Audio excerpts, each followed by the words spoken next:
there, let's do some ear training to get you ready for the OET Listening Part C. If you've seen my videos before, you'll know that I always think there's a step-by-step way you can get to the correct answer, and that's starting at the beginning and then figuring out what the correct answer is. And one of these steps is understanding connected speech. I've done a video on this before and I know you all loved it and asked for more, so here's another one for you. And what we're doing in this video is training your ear. So like you would do if you were training for any kind of sporting kind of activity, you would do lots of different exercises or warm-up stages or little practice sessions to get you ready. And this is exactly what you should be doing for your OET. So invest your time in these kind of exercises and you will really see the benefit. What we're going to focus on today is gap fills. So I'm going to play a little listening for you, and if you're familiar with the OET, you'll know Listening Part C can take the form of a presentation on any general healthcare subject, and that's what we're going to focus on today. My name's Sona, I'm your online OET tutor with Bose Learning, and I'm a premium preparation provider of the OET. Thank you for coming along today. Okay, so as I say, we're going to focus on understanding connected speech, and we're going to listen to a presentation by Gabrielle Williams from the University of Sydney in Australia, who talks about the effects of cranberry for preventing urinary tract infections, UTIs. This is taken from the Cochrane library. I'll put the link in below so you can go away and listen to the whole podcast. Okay, so what we're going to do is I'm going to take a little section and I'm going to create a gap for you like this. I'd like you to get yourself a note paper and pencil or pen and just write down what words you can hear in between women and urinary. I'll give you a little bit of time just to read it and then we'll press play. And we're going to do this with several different examples and then focus a little bit more on OET style questions. So first you're just developing, you're practicing your catching skills to catch that connected speech, and then we'll focus more on answering questions. Let's start. For decades, cranberry juice has been suggested for women with recurrent urinary tract infections or UTIs to try to prevent them from developing further infections. And the answer here is with recurrent. But because it's connected, it sounds like women with recurrent urinary tract infections. So this runs on together. It's been suggested for women with recurrent urinary tract infections. So with recurrent, it comes together with recurrent. Just listen again. For decades, cranberry juice has been suggested for women with recurrent urinary tract infections or UTIs. And also pay attention to the fact that this A disappears, urinary. Okay, let's try another one. UTIs are very common. Each year about 10% of women experience one, and most women have at least one during their lifetime. And here's the answer. Each year, about 10% of women experience one. So, linking that together, each year about 10% of women experience one. 10% of women experience one. We've got lots of run-ins together. 10% of women. This is very weak. It's not of, it's of. 10% of women.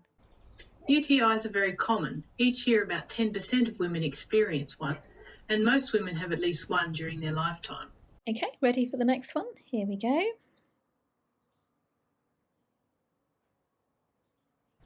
About 7% of children develop a UTI each year, and for elderly people living in long-term care facilities, UTIs are the most common infections they experience. And here the answer is living in long-term care. This has a lot of connected speech in it because it sounds like this: living in. living in long-term care. Living in long-term care. About 7% of children develop a UTI each year, and for elderly people living in long-term care facilities, UTIs are the most common infections they experience. Okay, number 4 coming up. Other groups are also especially susceptible, such as people with a spinal cord injury or people undergoing a procedure that requires a urinary catheter. And the answer here. And again, we've got lots of weak sounds. So undergoing a procedure that requires a. So we throw that forward. Undergoing a procedure that requires a urinary catheter. Other groups are also especially susceptible, such as people with a spinal cord injury or people undergoing a procedure that requires a urinary catheter. Okay, now that you've warmed your ear up, you've done that training, and you're getting used to listening to connected speech, it's time to answer some OET style questions. But again, another rung on that ladder, another step towards getting those questions right is by answering the main question. So I know in the exam they give you a sentence, a question, and they give you options, multiple choice options, which one is correct. But it's a really good idea to try and answer the question in your own words without looking at the options. And that's what we're going to do today. I'm not going to give you options, I'm just going to get you to think about the answer to the question. And I think this is really good training. It will really help you focus on the question and not get distracted by the options. You can build in the options into your practice later on, but for now, just focus on answering these questions. And what I've done for you this time is I have put in the tape script and left a gap. Now, something like this, what's the common problem with UTIs? Unfortunately, So we know that after unfortunately, the problem is going to be presented. So listen for this and then listen out for the actual problem itself. Here we go. Treatment for UTIs usually involves antibiotics of varying durations, and sometimes as little as one dose is sufficient. Unfortunately, though, in some people, UTIs recur. And UTIs recur. So UTIs recur. UTIs recur. Unfortunately, though, in some people, UTIs recur. Okay, which group is at greater risk? So she gives you an example, and then the risk of recurrence is even higher, it's a greater risk in So we listen out for this. For example, about 1 in 5 children who have one UTI will have another one, and the risk of recurrence is even higher in women at closer to 1 in 2. And your answer's nice and easy here, women. And the risk of recurrence is even higher in women at closer to 1 in 2. Okay, another one for you. What is a risk of taking antibiotics? So important, a doubling of the risk of developing a UTI, whether.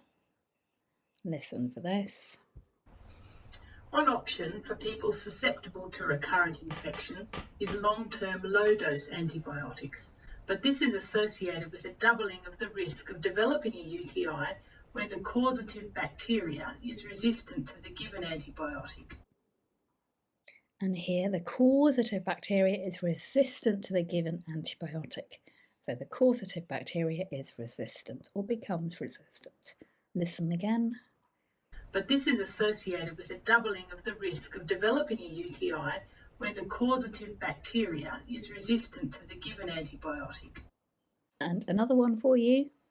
How are antibiotics perceived by the public? Many people are also reluctant to take long-term antibiotics. Many people are also reluctant to take antibiotics long term. So many people are. People are also reluctant. So it connects together. People are also reluctant. Just listen. Many people are also reluctant to take long-term antibiotics. Okay, couple more for you. According to the speaker, who explored the content of cranberries? Before the modern era, Native Americans reportedly ate cranberries for bladder problems, and laboratory scientists have explored the content of cranberries to try to find what may have helped and how it might have worked. And laboratory scientists have explored the content of cranberries. Here we can imagine that the options would probably say scientists, Native Americans, and something, some other two completely different ones. So don't get tricked, just focus on the question and try and answer in your own words. Before the modern era, Native Americans reportedly ate cranberries for bladder problems, and laboratory scientists have explored the content of cranberries to try to find what may have helped and how it might have worked. Okay, one more to go. There are several explanations, with perhaps the most widely accepted being that a component called proanthocyanidin, or PAC, prevents the most common UTI-causing bacteria, E. coli, from sticking to the cells on the bladder wall. And the answer is it prevents the most common UTI-causing bacteria from sticking to the cells on the bladder wall. From sticking to the cells on the bladder wall. Listen again. There are several explanations, with perhaps the most widely accepted being that a component called proanthocyanidin, or PAC, prevents the most common UTI-causing bacteria, E. coli, from sticking to the cells on the bladder wall. And that's your training done. So well done. You should feel really proud of yourself that you've invested this time in really improving your ear skills, your listening skills, to listen out for those connected speech and to get the answers correct. So well done to you. If you want more help with this kind of thing, then please sign up for a regular dose of all things OET. I'll put in the links below. And thank you very much for watching. Feel free to get in touch with questions. If you want information about my on-demand courses, take a look at the discount codes below, because I'll put those in for you as well. And hopefully see you again very soon. Don't forget to subscribe and like this and share this with a friend or a colleague. And once again, thanks for watching. Take care. Bye bye.